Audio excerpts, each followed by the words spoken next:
Cuma 4 bahan aja kalian udah bisa bikin kue putu seenak ini. Kita masukkan dulu ya tepung beras, tepung ketan, dan air pandan.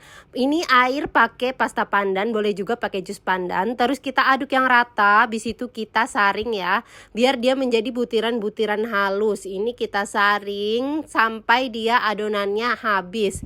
Nah, sampai menjadi seperti ini nih butirannya, lembut dan halus. Lanjut kita bikin cetakannya.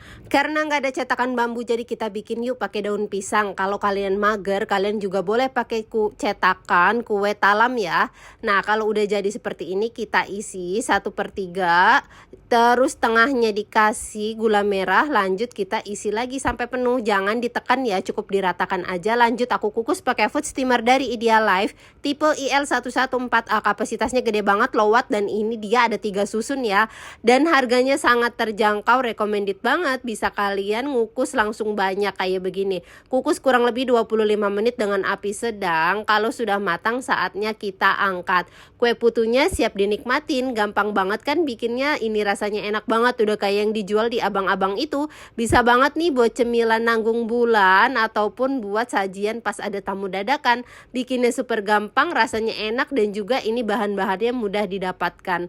All cookware di video aku beli di Idealife ya. Yuk cobain bikin juga di rumah.